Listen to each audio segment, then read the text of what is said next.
Hello bookworms. So I come to you with a little reading update. I think I'm gonna do these casual videos.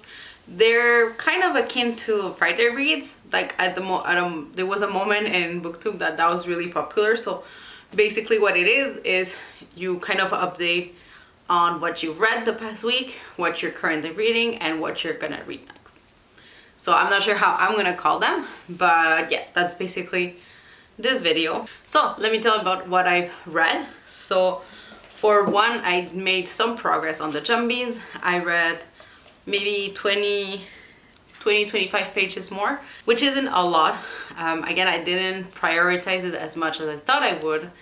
That being said, the 25 pages that I read super quickly, very much enjoyed it. I'm liking where this story is going, but I'm finding that the writing is particular. I think maybe I'll have more of an idea when I finish it, but there's just something in the writing that's very, I don't even know how to say, like old school middle grade stories maybe? I don't know. And this isn't old, this is 2015. This was published in 2015.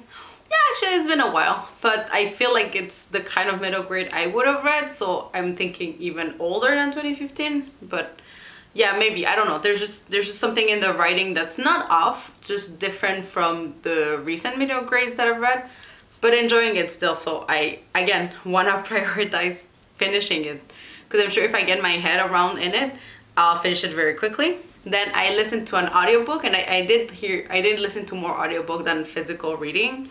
And the one that I started and finished this week was Horror Movie by Paul Tremblay. And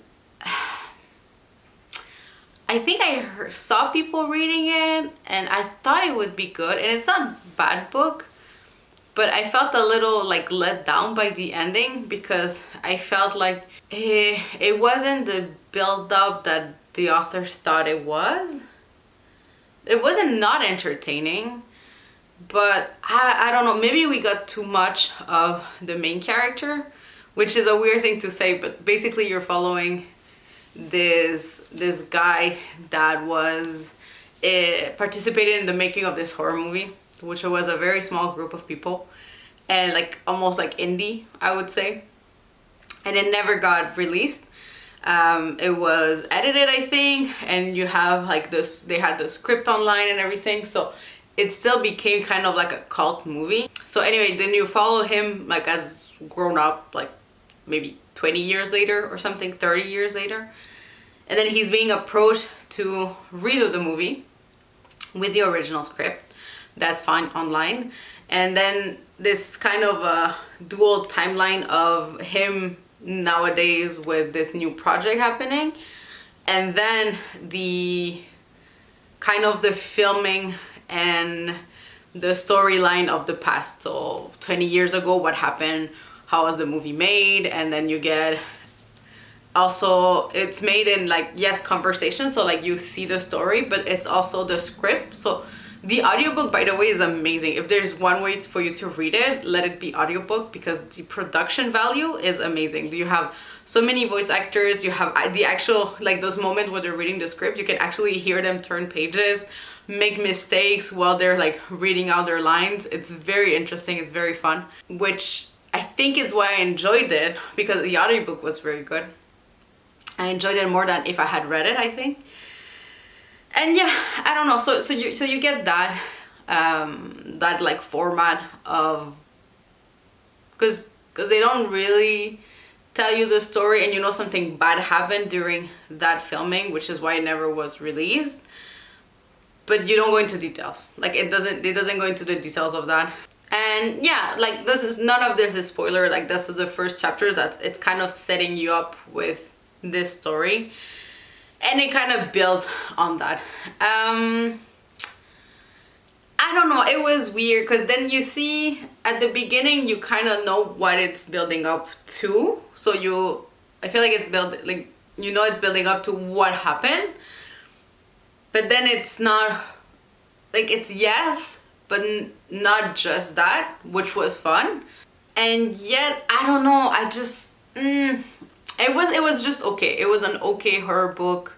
I think it's just, yeah, I don't know. I thought it would be more, you know? I thought there would be like a bigger reveal, or a more like insidious thing. Like I don't know, it was just okay. Like I would watch it and be like, yeah, like that was a fun ride, and I enjoyed it, but not more than that. Like it was written for you to be intrigued of what happened, but it was so obvious that it took me out a bit, and I was like, okay, so I'm supposed to right now feel like, ooh, what's going on? And like it was too on the nose at some moments, and so I could never really build up. And anyways, even if it had been a really good build up, I don't think it was enough for the ending that we had. So yeah, anyways, so I gave it a 3-star. It was fine. I think I own, or I want to read another book from Paul Tremblay. I don't know which one, but I think it's The Cabin at the End of the World, maybe? They made it into a movie, and I didn't even hear good reviews about that one, so I'm not even sure that I'm going to. But anyways, then what I also started reading was I Was Told There'd Be Cake, Essays by Sloane Crossley. So this is my very, very old copy. I've had this book, I want to say, easily 10 years. Like, I've had this for easily 10 years, I feel like. And I DNF'd it, and it's okay. I didn't go into it very like positive about this, just because it wasn't what I thought it would be.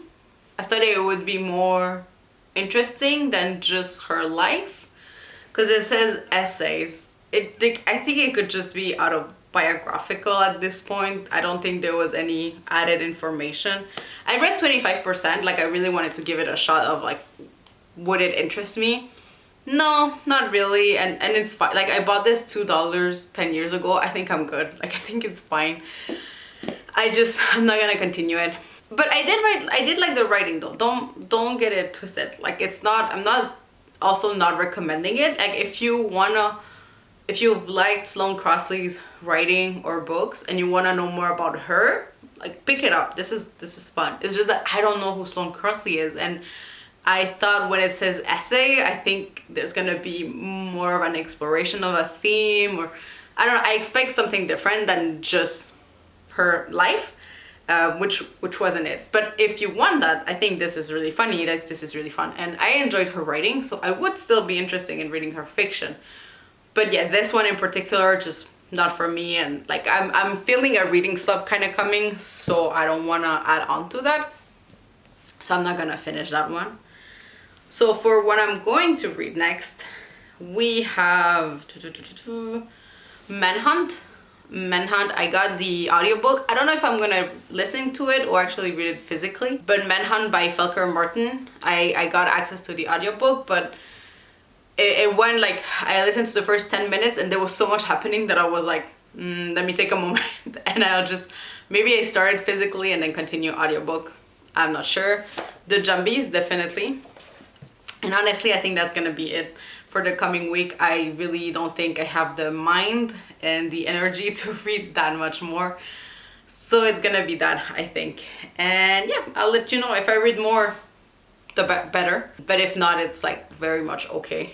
And yes, I hope you enjoyed it. Like if you like, let me know if you've read any of these, or if you've read any book from Sloane Crossley, like which one I should begin with, because I thought she had done like a few books, but actually she has an extensive backlist. So if there's anyone that you prefer that you think I should start with, like let me know. And yeah, if you like this content, you can subscribe and leave a little thumbs up if you like this kind of shorter videos update. And happy reading.